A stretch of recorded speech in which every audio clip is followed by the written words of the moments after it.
So hello, good evening, everybody.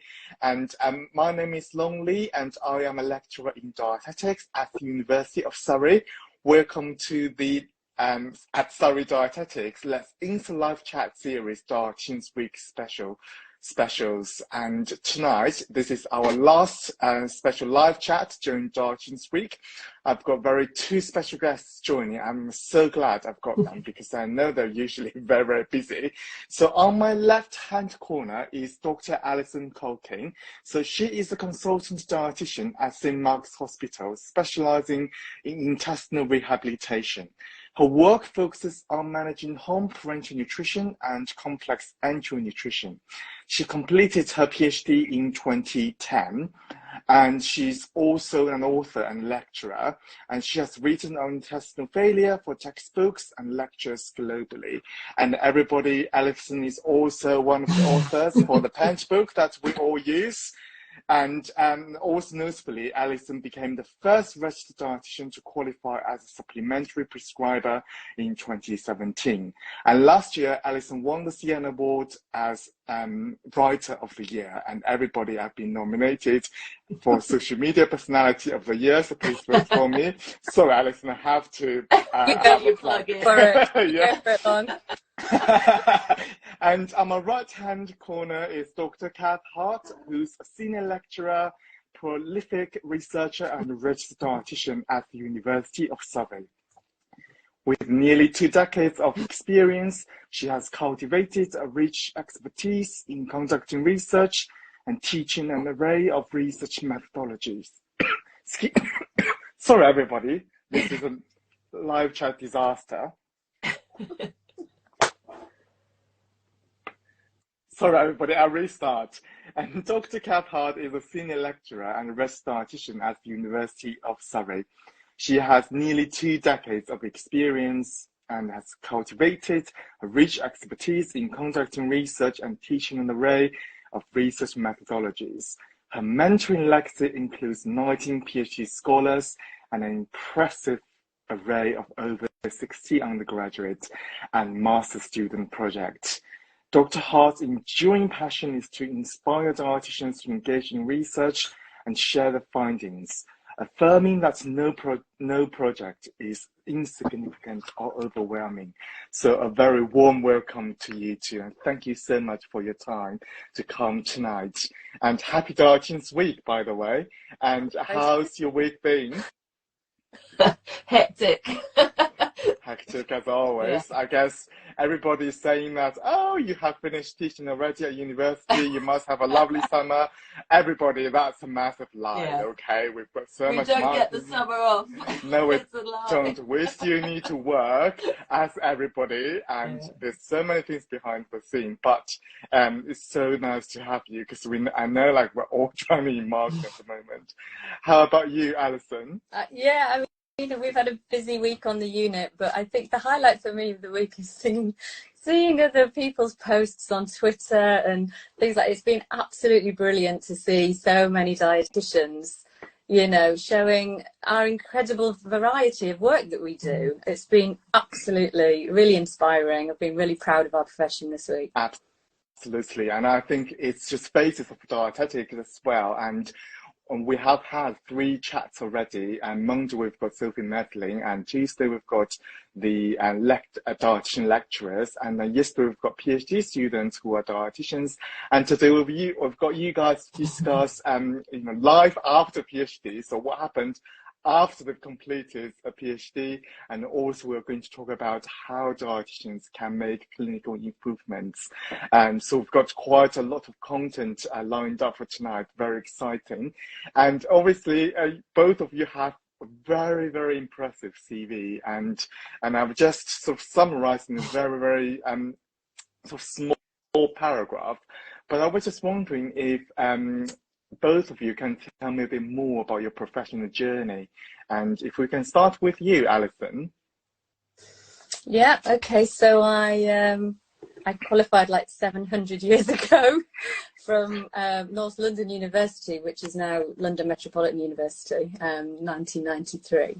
And after 4 hard years at university, I decided I didn't want to go into the workplace. So I went to America for for a few months and did, you know, Camp America and just travelled around a bit. So I would recommend that definitely for anybody after your hard slog at university, if you're able to do that. And then I came back to the UK and I was very lucky to get a job at the Royal Hallamshire Hospital in Sheffield.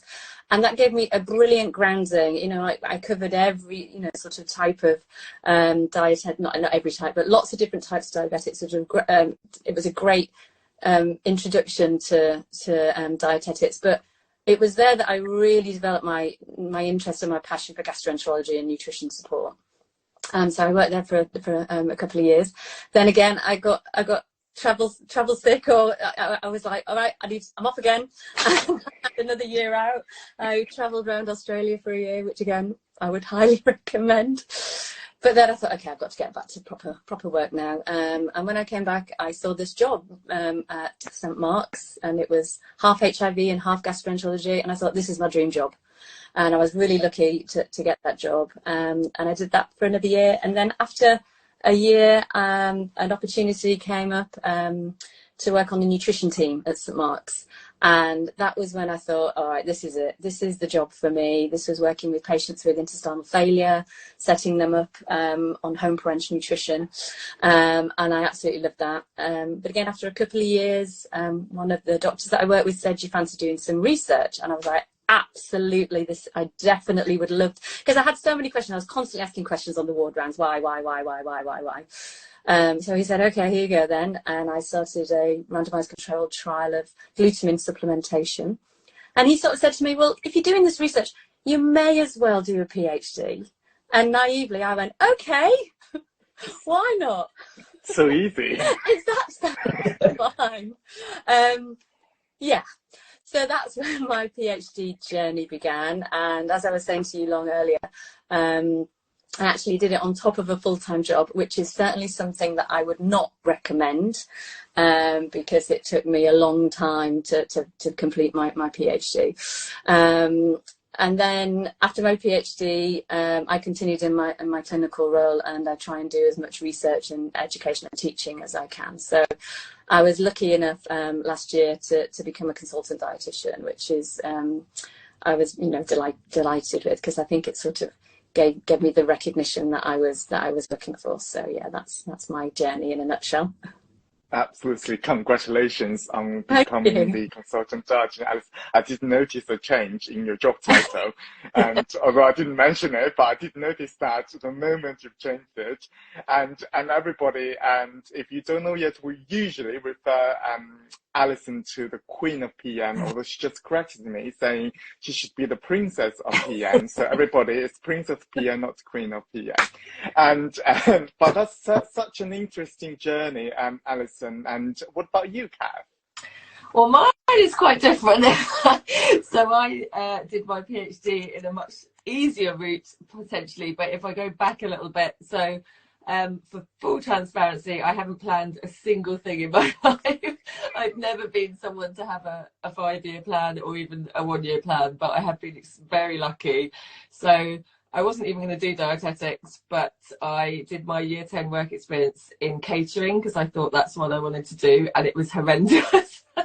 And I realised that was not what I wanted to do, and I was really good at science, and at the time there was a big push to get girls into science, so I got to go on all of these open days all around the country and get paid to cover my travel expenses. So I basically spent about 6 months going around to all different universities, and then, cut a long story short, discovered dietetics, but then intended to go to Leeds and actually managed to do better than I was predicted. So got into Surrey. So that was the first shock, because I thought I was going to go up north and I ended up coming down south because I lived in the Midlands. And yeah, basically I've never left, which again was not the plan. The plan was to stay for 4 years, get my degree and get out. But yeah, at the end of my degree, I finished in 1999. And I did go and work briefly on the Isle of Wight, which is a very nice place to work for a summer. So I was a locum there.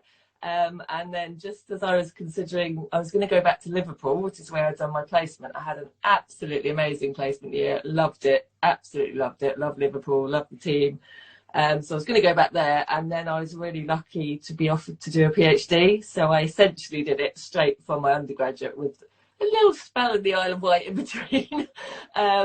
So I had a much easier ride from that point of view, because I did not have a full-time job and I knew no different. I'd come from being a student and I was now getting paid to be a student. So it was, although it was very little money, it seemed like a lot of money at the time. And so, yeah, I did that. And then towards the end of that, I started getting into doing some teaching as part of the PhD. Teaching at Surrey, and so that led on to a job offer to be a tutor, which again had never considered doing, but it seemed like a good idea, and then was able to move across onto the lecture track, which again was very lucky, and an opportunity came up, because since then it doesn't happen very often, but I was just in the right place at the right time. And then the rest is history, really. I've never left, which is astounding to me and to everybody that I went to university with, who think it's hilarious that I'm still at the University of Surrey. But they're clearly doing something right. And yeah, I now lecture. Say I did a lot of teaching on dietary assessment, because that was something I learned a lot about during my PhD. And so I was lucky enough to then run some courses for the Nutrition Society. And yeah, that's it. Still there, still loving it. Done lots of different research over the years, but quite a different route, I guess, to Alison, because I did the PhD first and then thought I better get a proper job after that. Yeah, I guess it's quite interesting of listening to your stories. It's very, very different, and I guess it doesn't matter, because, well, how should I put it? I think it's just life, isn't it? Of where you go, and then suddenly there's sometimes it can be a very random decision, and it just take you to a completely different path. And I think, Alison, you describe it as so easy, like, oh, I just do a PhD, and obviously Kath is it's just a paid PhD and it's a lot of money. That's good. And compared to you guys, sorry everybody, I have no story compared to them. I just finished and I started to work, and then that's it. I don't have a PhD, and although I might consider one, and I'll see if you guys can inspire me after this talk. I have to say, yesterday after the chat with those PhD students, they actually inspired me or motivated me again. So they didn't really put me off, which I was surprised. But having saying that, reflecting on your PhD journeys, and what do you find is the most enjoyable and most challenging?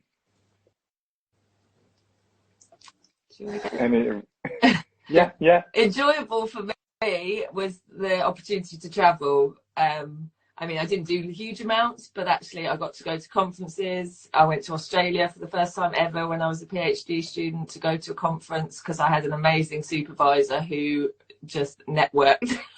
And I was rubbish at networking, and I'm still not great, but she really helped me and put me in touch with people that were doing similar work, and, you know, said, oh, you should go and meet these people, and, you know, showed me how to find money for things. You know, don't just assume that there's no money out there. There's not a lot, but you could, you know, there are little bits of money here and there. And so I managed to go to Australia, and then I went to Brazil, and, you know, European places, national conferences, Nutstock every year in the summer was just amazing experience. So yeah, that was definitely the highlight for me, getting to, which I never expected. You know, when someone said to me, do you want to do a PhD? I didn't think this was my chance to see the world. I thought, you know, I'll be stuck in a lab or an office for 4 years. So yeah, it was amazing. And what about you, Alison? What's the most enjoyable? I think for me, it was one of the most enjoyable moments I remember was recruiting my first patient, because, you know, it can be quite terrifying. You know, you're consenting them, you know, you've developed a protocol, which is basically just a piece of paper.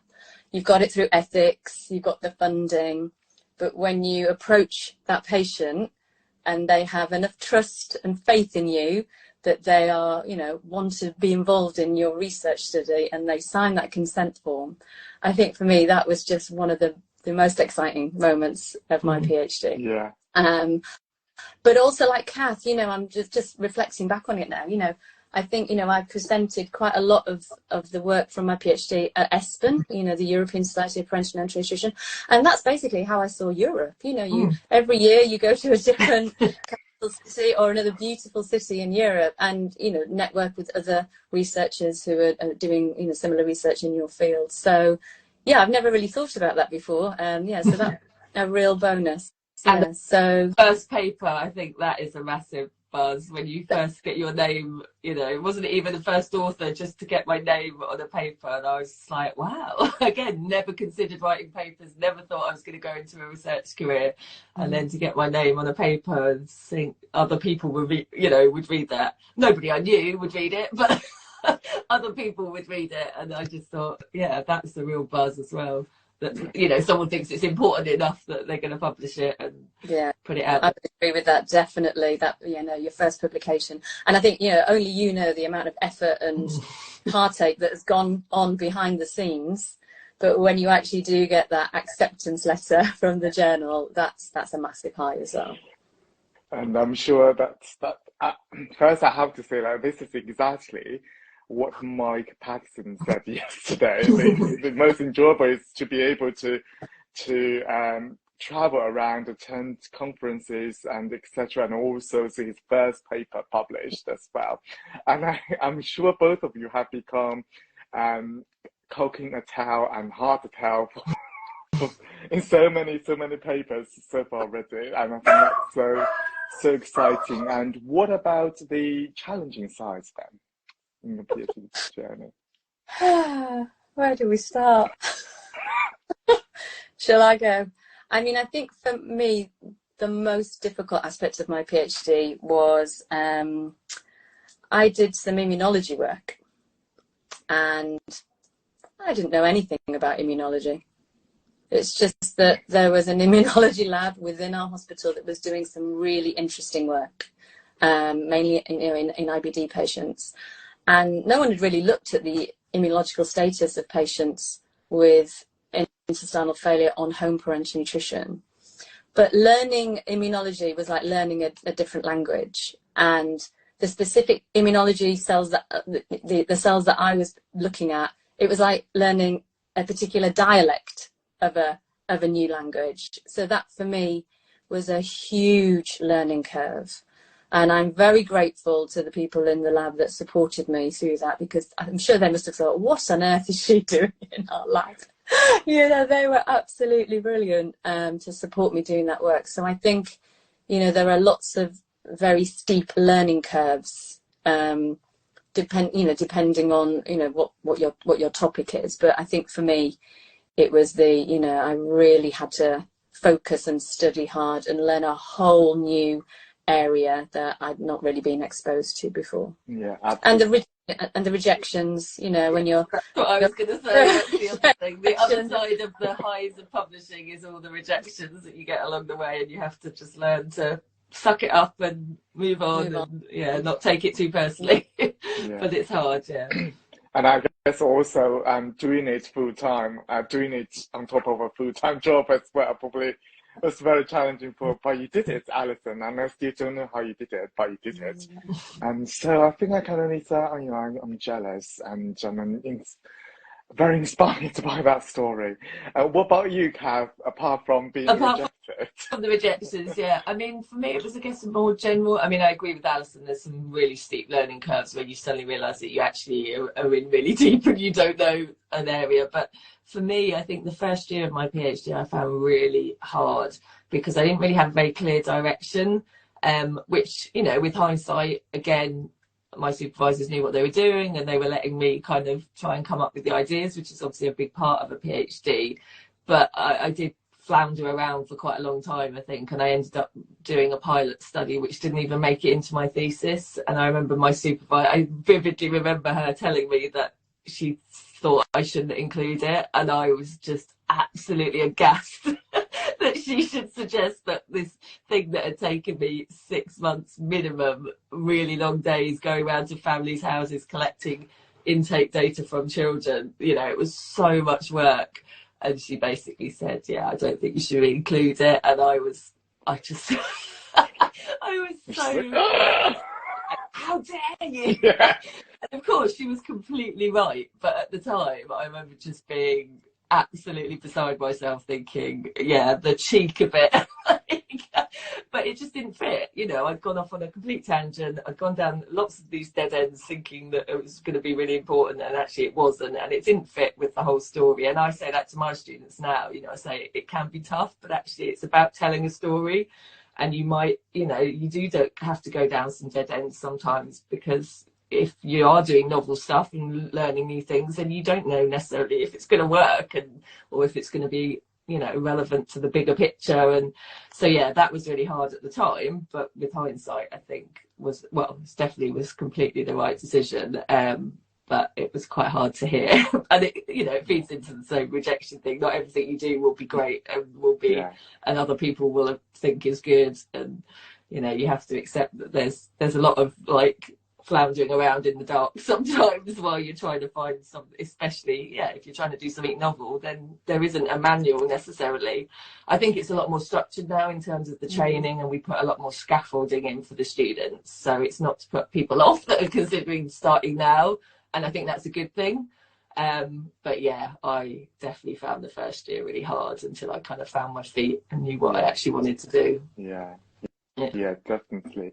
And I don't think I asked this before, but what was your PhD topic, Kath?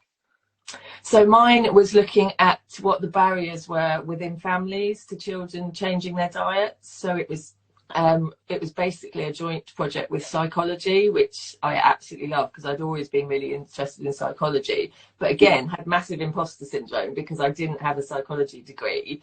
And so I spent a lot of time apologising to people and saying, I'm really sorry, you know, I'm not a psychologist. I had some psychology background, but I didn't have a degree in psychology. But I was so lucky that the university had really good, and still does, you know, we collaborate a lot with psychology because obviously there's so many parallels and so many integrations with dietetics. So it was kind of joint between, the psychology department and the dietetics department. So, great experience. Absolutely loved it. Would you make the same decision if you could travel back? Yeah, I think so. Like, considering it wasn't what I was planning to do, I didn't know anyone that had done a PhD when I did a PhD. It wasn't something that was even on my horizon. I'd started to get the bug a little bit with my final year project, but again, I didn't really think there was a career in it. You know, I thought that was just something that was part of the degree, and you did it and put it on the shelf and moved on. So yeah, no, absolutely. You know, it wasn't the plan, but it's led me on to what I do now and what I've done up to this point, which I've really loved. So no, I'm really glad I did it, even with all the uncertainty and the. And would you do the same, Alison? No. I would not. What would you do differently? So my PhD, my first sort of study, I absolutely loved because it really highlighted the skills of dietitians. I looked at improving clinical outcomes in patients with short bowel.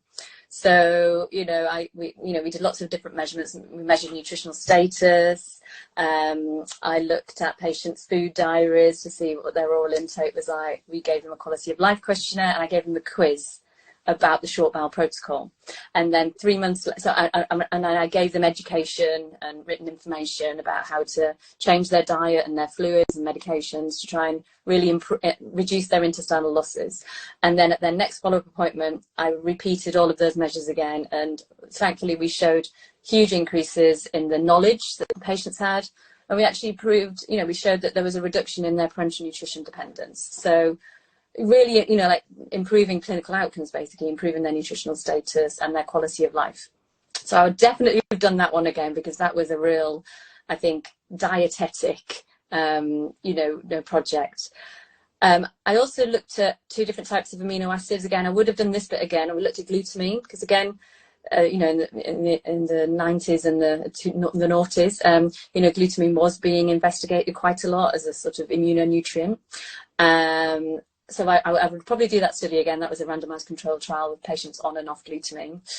And then my third study was, again, another randomized controlled trial looking at taurine, another amino acid to see if that had any effect on liver function in patients on home parenteral nutrition. So I would definitely do that one again. The immunology, probably not. Although, of course, like looking back on it now, it was absolutely fascinating. But I suppose what I really wanted to do was look at body composition in patients starting on parenteral nutrition and then monitoring it, at regular intervals afterwards. And now I would have liked to have done what energy and nitrogen requirements for these patients. But the practicalities of doing that, we didn't have the equipment at the hospital.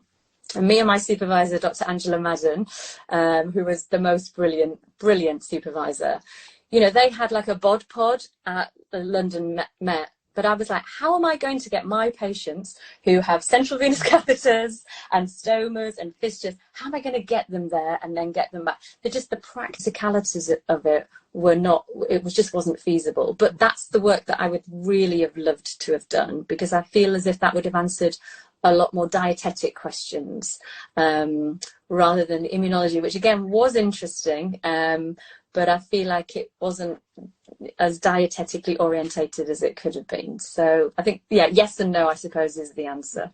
Yeah, and I guess that's a great reflection there. And I guess there's always, new things you want to do. I think probably with this abundant experience you've had now, you probably have a clearer idea of what needs to be done or what's the gap there. Yeah. And do you feel like having a PhD has boosted your career? Do you feel like that, Alison? I don't know. I don't know. Potentially. I think it's difficult to say, isn't it? It's really difficult to say, because what would have happened to my career had I not done a PhD?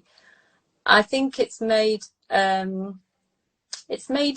me more aware of the literature. I mean, I don't know, Kath, if you're the same. When I started my PhD, I thought I knew quite a bit about intestinal failure and parenteral nutrition, and I knew nothing. Even though I'd been working in the field for 3 years. When you start delving into the literature, you suddenly realise, we don't know anything. Yeah. We know nothing. Yeah. And, stripping all of that back, is part of the PhD process, isn't it? Like critiquing the literature that's come before you and identifying those gaps. That's a fascinating journey to go on, to go, actually, that study didn't actually show the thing that they thought it did, because there were all of these other things going on at the same time. So I think from that perspective, when I look at a study now, I've got that critical eye, I'm critiquing it, I'm saying, is this actually going to change my practice?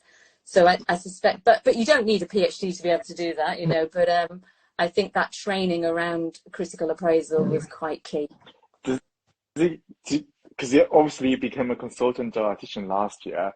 Did it need a PhD? Is that one of the So it was a desirable rather than an essential. And again, that's a good question. I know there are other consultant post where it's essential, not desirable. So I suppose if that's where you're heading in your career, you might want to think about it. But I know there's lots of dietitians, lots of consultants, not lots, but some consultants who haven't got a PhD, and they're doing a brilliant, fantastic job. Absolutely. And obviously, Kath, you've been working in academia and higher education. And do you think it's essential to have a PhD? I mean, for me, it's a bit more of an obvious, I'd followed a very traditional academic route, which again wasn't planned, but that's what I've done. And so, I can't deny it was essential. Not at the beginning. I didn't need a PhD to get the first tutorship that I got, and even the lectureship in those days, although nowadays, again, it varies, and certainly I think more places do ask for that. And certainly I would have had to have a master's, which I didn't have because I went straight to the PhD because it was in the same subject. So I mean, for me, it really has been essential because it's basically created the career that I now have, which I wouldn't have got, and I wouldn't have gone down this route without doing the PhD. But as Alison says, you know, if people want to work in universities or in higher education in any way, you don't have to have a PhD. There are other routes to do it. So I'd never want someone to think that that's kind of closed off to them. It's just, for me, it was a very obvious way to then use those skills that I'd got. And because I really love doing the research, you know, I did have the whole big dilemma, as I think a lot of people do, about the you know, not doing the clinical work. And I tried to do a bit of both for a while, but that is really hard, I think, to combine. And so I had to make a decision, one of the few decisions that I've actually made, rather than just leave it all up to chance. And I did have to make the decision to not pursue the clinical side to any extent and focus on the academic side. And you know, that's been great for me, and the PhD has been really important in terms of me now and getting promoted. I wouldn't have been able to get promoted to the level I am without having the PhD. Yeah, absolutely. It sounds like both of the PhD is beneficial, and obviously, Kathy just said you don't have to have a PhD to work in higher education. Just like, because I work at Surrey University, I don't have a PhD, although I'm thinking about it, everybody. But I think you guys have sort of answered this question. Do you think it's necessary for a dietitian to do a PhD if they want to do research, especially? No, I don't think so. No. No. I mean, it's a massive step to take, you know, and we're not saying that because we're in this privileged position of having done it, because clearly, as Alison said, it was really tough, you know, and mine was difficult for other reasons. It's not something you just decide to do, you know. Okay, maybe I did.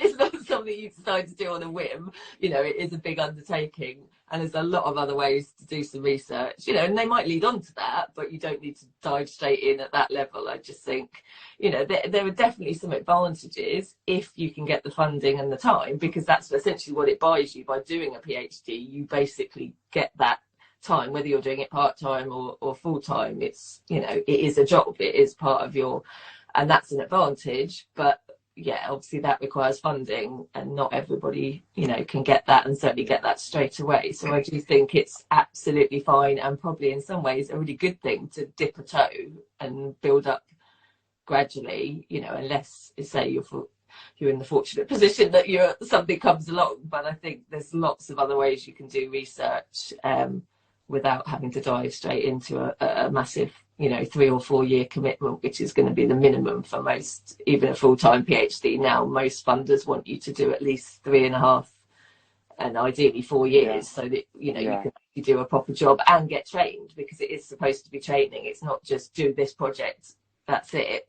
You know, there's much more focus now on personal development and training along the way, which is why they want it to take 4 years. So no, I think there's a lot of other ways people can get involved without diving straight in, and you can still have that option later, and anything you've done in the past will help, you know, as with any job. It's all great experience. So and I think you've mentioned a very important aspect is the funded time to do it. And Alison, I know, like many of our colleagues working in the NHS always complain about there's no time to do research. I think that's probably one of the most barriers to do research. Do you agree with that, Alison? Or Yeah, I mean, it's difficult, isn't it?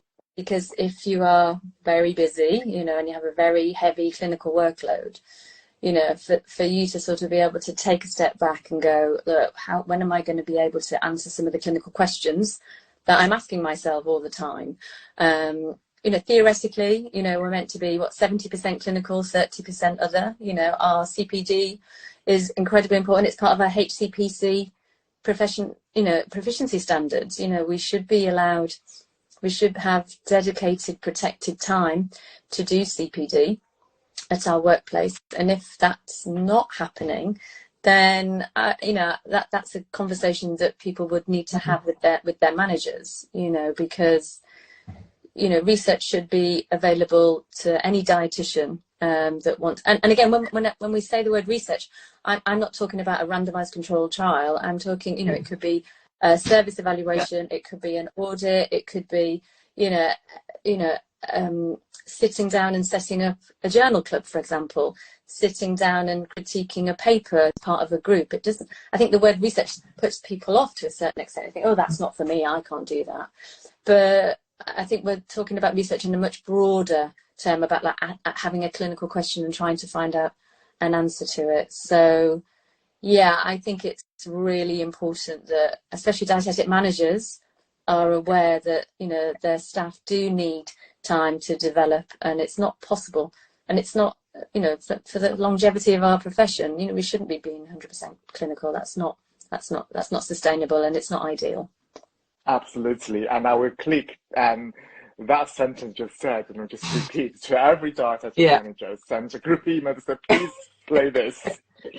And but I think you have sort of answered my next question, Alison, and see if you that's okay, to see if you would like to add anything. And Kath, is I think so from my point of view, research is vital to prepare the profession forward, if not the only method. And I don't know if you agree or disagree. Obviously, I'm sure you agree, Alison, because I just said it. Is there anything I mean, 100%, like to add to that? Like if I think about when I qualified as a dietitian in 1993, there were very, very few research dietitians, I think, you know, dietitians involved in research. And I think we were often reliant on other professions to answer the questions that we had in our clinical practice. I think, you know, dietetics has come on leaps and bounds since I qualified. It's incredible the way that the profession has developed, and I feel like we have become much more evidence-based focused, you know. I think we are able to challenge referrals now, when maybe we were, in the old days, we just did what the doctor asked us to do, you know, because we're aware of the research, we're aware of the evidence, and especially obviously at universities, you know, you are teaching the most up-to-date evidence-based dietetics. And that's why I love having student dietitians, because I'm like, yeah, come on, tell me what's new, tell me what you're learning, what's happening, you know, that being challenged, you know, and having that up-to-date knowledge, I think is incredible. But it's not easy. Research isn't easy. But I think we need to get other professions on board. We need to be going to our gastroenterologists or our diabetologists and saying, I've got this idea, I've got this question, you know, can we work together? Because I think research is something that you can't do in isolation. It's really important that you do it as part of a team, because if you do it by yourself, you might, you know, it can be very lonely doing research by yourself. So I would say, you know, you can do it as part of a multidisciplinary team.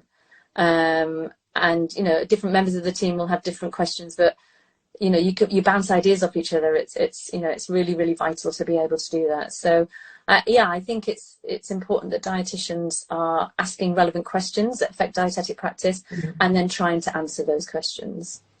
Absolutely. And obviously, Kath, you do a lot of research. So I guess you would agree. I definitely think it's important. Otherwise I'd be out of a job.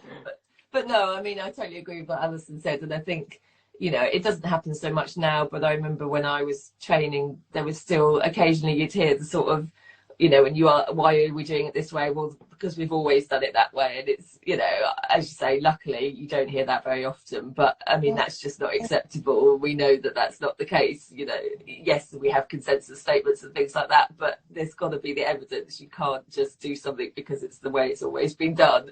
And I think, you know, I totally agree. There's a lot of barriers on a day-to-day basis that stop people doing it, and time being a really major one. And we've also always got this thing that the public perceive that we're changing our minds, and I think we just have to embrace that and again be great communicators and explain that actually things do change. You know, we're not changing our minds, but we know more now, and we know, you know, we've got a lot more evidence. We understand the mechanisms maybe that we didn't 20 years ago.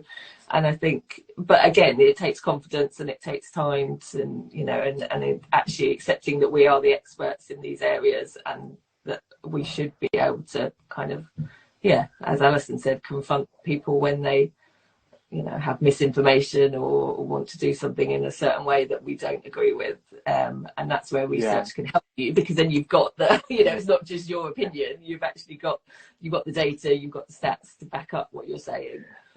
Can I just add one little thing, because it's really interesting you say that, Kath, because I think it still does happen.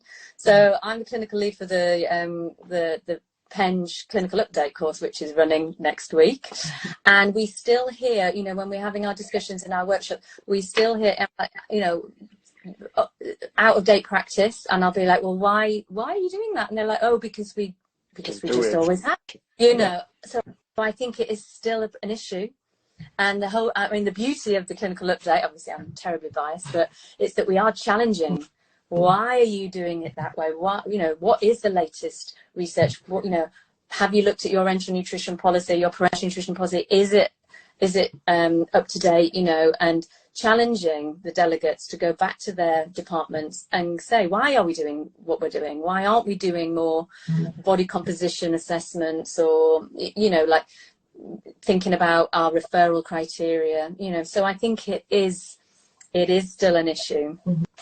Yeah, definitely. But I think what you've just said there, Alison and Kath, is as dietitians, we are able to generate that evidence as well. And we can't just rely on other sort of nutrition, or we can, but ideally we should also produce the evidence ourselves. Because I think I hear this comment quite a lot, is, oh, there's no evidence to support that, or we don't have evidence at the moment. I'm sitting here thinking, yeah, are you doing anything for that? And or have you gathered any data to generate evidence? And I mean, some dietitians, they have really good clinical experience, but I think it's really good if they can sort of make that experience to data and publish it, and make it to evidence will be really good. So I think as dietitians, we really need to be more curious. And from this side, and really to have this mindset, we can generate evidence, we can do research, even a tiny bit. And to say, with that in mind, I'm just wondering, to say, if a dietitian hasn't done much research, or if their only research is their undergraduate project, what could be the start? And obviously, Alison, you've mentioned of those policies and being curious about why things are in a certain way, and you also mentioned about service violation, etc. But to say, let's say, if we want to do a smart move, what would be the first step? So I think most dietitians working in a hospital setting will have a quality improvement department or a clinical audit department. So I would just go and have a chat with them, because they are the experts, about how to do audit, how to do quality improvement projects. And you could go to them with an idea and say, look, I'm thinking about doing this. What do you think? I think that's, like I said, I think most hospitals have either one of those departments, because I think, especially in our hospital, we've got quality improvement fellows, we've got continuous improvement fellows, we've got transformation fellows, and they're always looking at ways to improve patient care. So if you have an idea, you could go to a fellow and say, look, I've got this idea. How do you think it's something that the trust would be interested in? But even before then, just talking to your colleagues, just talking to your colleagues and go, oh, I saw this patient and this happened and I don't know why, or I'm not sure that was the right decision, or et cetera, and coming up, we all have these questions in our daily practice. Why was it the right thing to put that NG tube down, or how are we checking the position of that NG tube? There's hundreds of questions out there, in our clinical practice that we're like, well, what does the research suggest, and where are the gaps? So I remember my first abstract at Bapen. Again, I wasn't the lead author, but it was a very simple, evaluation. We put on a study day for nurses in the community, nutrition-linked nurses in the hospital. We gave them a quiz beforehand. We gave them a quiz after the training, and we showed an improvement in their knowledge. It doesn't have to be complicated. It can be quite straightforward and quite simple. And when I saw the poster with my name on, I was so excited, so excited. I thought, oh look, I helped do that. It was, you know, it was. But I had the senior dietitian who was very pro research and very, you know, keen on, you know, presenting at Vapor and things like that. So it's trying to find your allies as well, finding other like-minded individuals who want to move things forward, who want to, you know, to do clinical improvement. Yeah. And if there isn't anybody like that within your dietetic department, then I would say go elsewhere. Look at the diabetes department or your gastroenterology department, or you know, go and find other people who want to, you know, want to answer the questions that you guys have got.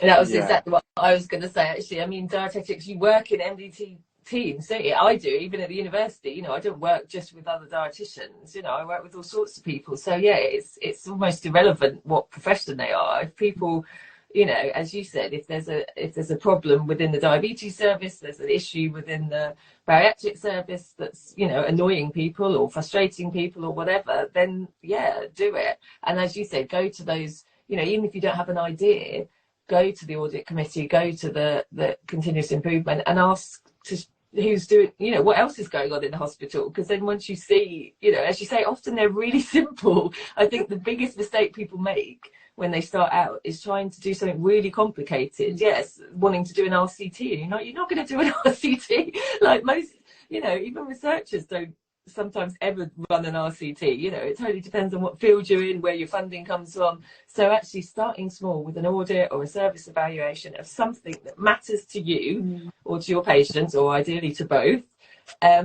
yeah, it can be so simple. You know, why is no one turning up to my clinic when people come to other, you know, that's the classic one. I remember I used to do a clinic, I won't say where, but I used to travel for quite a long time to get there, and I would sit there all on my own in a GP surgery, wouldn't see a soul, hardly anyone would turn up, and then I'd turn around and go all the way home again. And it was the most demoralising experience.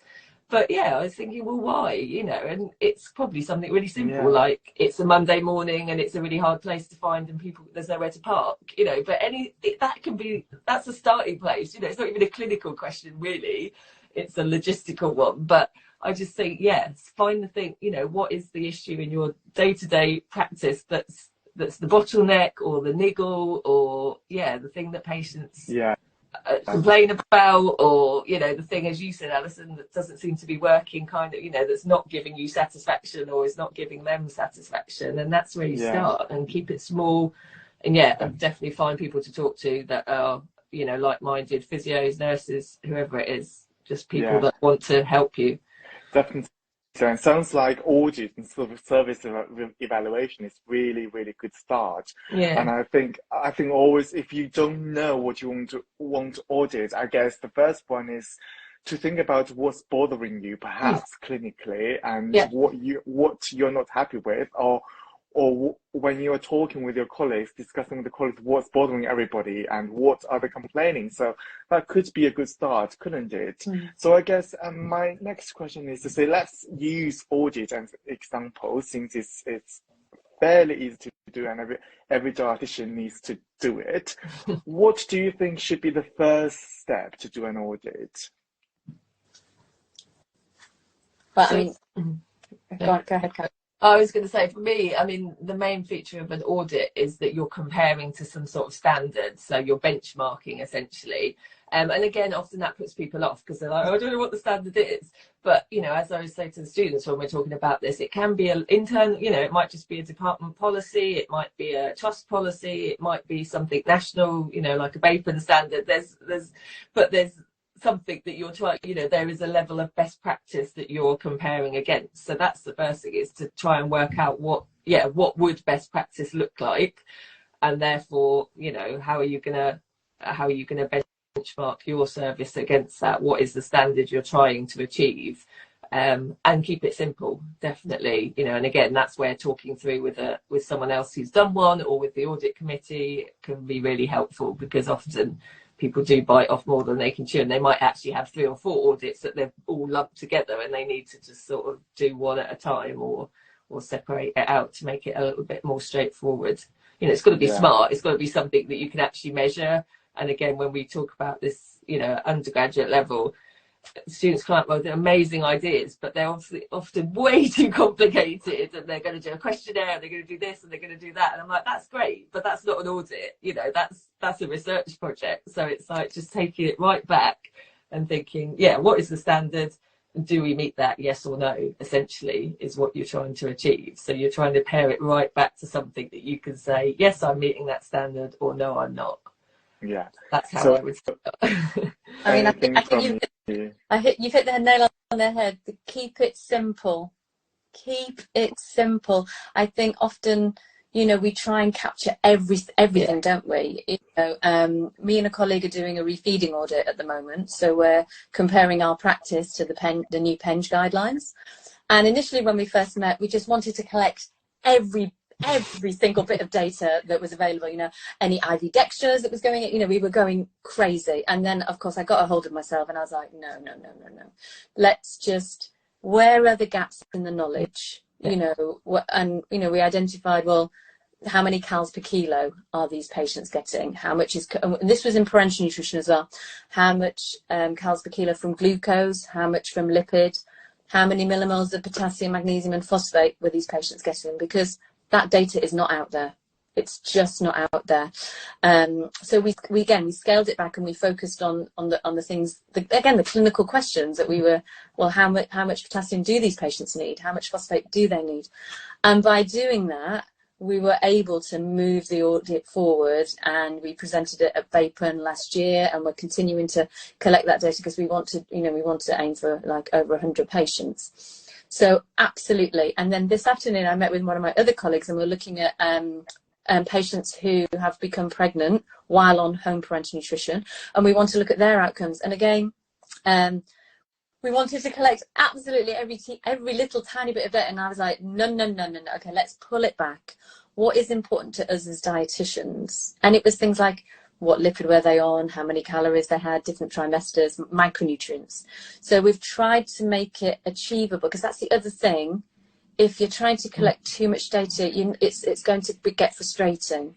And at the end, you know, you want to achieve what you set out to achieve. So 100% I would agree with Kath. Keep it simple. Yes. Mm-hmm. Absolutely. And the good thing with a good audit, you know, if you have kept it simple and you have pared it back, then you can repeat it. So you know, you don't have to collect all the data all at once. So if it works and it's actually answering the question that you want to answer, then you can roll it out. You can do it in another ward, or you can do it in another hospital, or you can do it for another month. Do you know? So actually, yeah, it's always better to start small and make sure it, you know, it's actually addressing what you think, you know, what you set out to address, and then you can, you know, you can roll it out, or you can repeat it. You know, obviously the annual audits that a lot of dietitians take part in didn't start off like that, but you know, they're onto a good thing. It's useful data, it's routinely collected, so then you can repeat it. So that's just a bigger scale example of the same thing. Definitely. So just to summarize, basically have a question, but make the question really simple.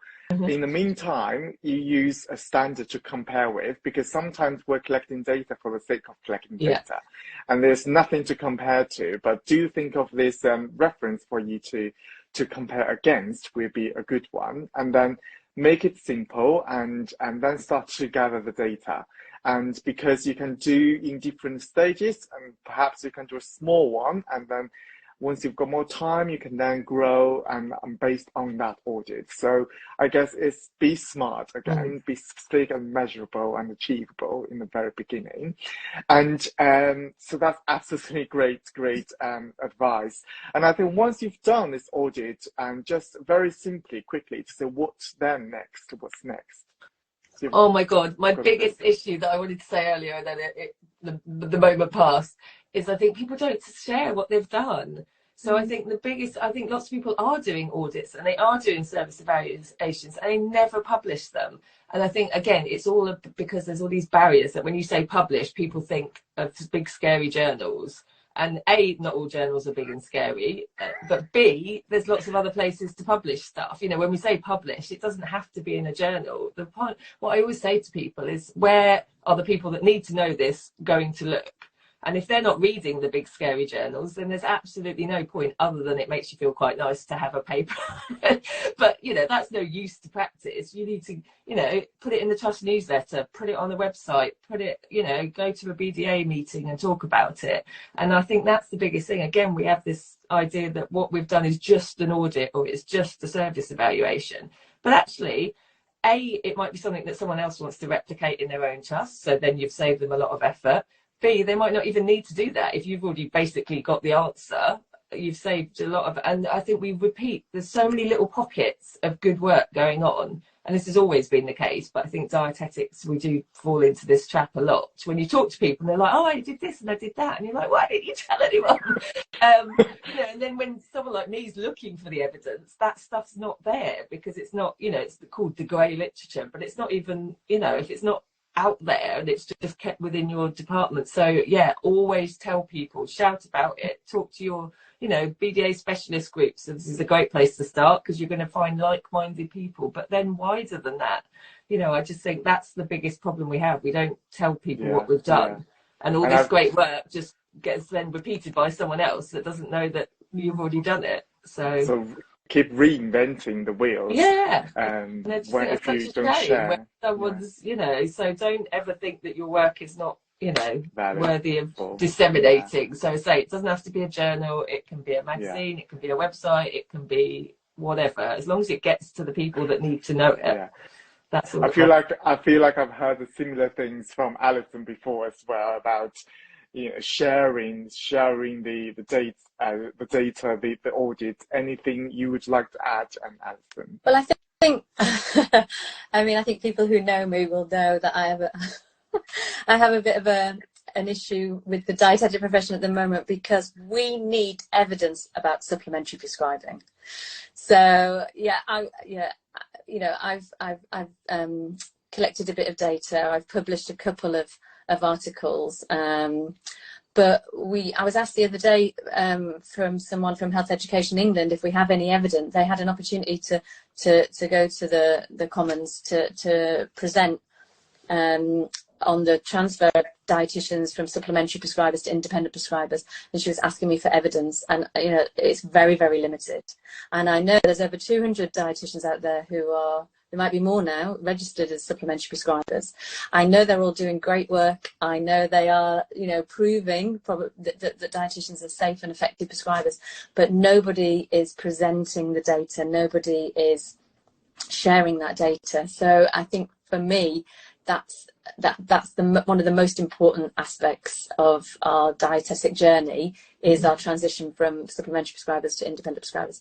Now, there is a journal called the Journal of Prescribing Practice. That's where both of my articles, I did a case study and then I did an audit, you know, and that's where both of them were published. And it is, like say Kath said, it's not a scary journal, it's a lovely journal. They are really keen on hearing, especially because we are new to prescribing. You know, they want to know about dietetic prescribing and what we're prescribing and how it's working and all the challenges that we face. You know, I know that there are challenges with supplementary prescribing. So I think for me, that's absolutely crucial. And again, you know, the BDA Research Symposium is a really great, it's fantastic that we have that now. It's a great forum for people who are dietitians who are new to research, who might not have submitted anything before. You know, it's a very friendly, encouraging environment to present your research. So, and we have a supplementary prescribing stream. So if anyone is prescribing and collecting data, then we would be delighted for you to submit your data. That's great. That's a great opportunity, and it's a great thing that the BDA are doing. You know, they've got loads of different streams. So I would say that's a great place. Excellent. And I think everybody, please do share your results. The BDA Research Symposium the deadline's in July this year. So please do get it done as soon as possible. It's just one A4 abstract, and Penge is obviously hosting the nutrition support stream as well, and Alison's already behind the prescribing stream. Now I'm just looking at the time. I can't believe it's nearly 8 o'clock already, and I thoroughly enjoyed this conversation with you guys. I feel like we're gonna have another hour if possible, but we don't. So any final advice you would like to give to any dietitian or students in one sentence? But I would say just find your tribe. Yeah. Find other people that want to do what you want to do. Don't worry about people that say you can't do that. No, you haven't got time for that. Yeah. Find people that can help and support you. That's the key. What about you, Kath? Definitely, and just be confident in what you know and what you want to know, and as you say, don't let all the other potential barriers diminish that. You can start small, and it's never just anything. If it's important to you, then it's going to be relevant and it's going to be important to your patients. So doesn't matter how small or how insignificant it might seem, it's a place to start, and if it makes your day better or your patient's day better, then it's been worthwhile. So absolutely, find your people, and go to the BDA with me. That's what I was going to say, go to the symposium. So I definitely second that. Yeah, absolutely.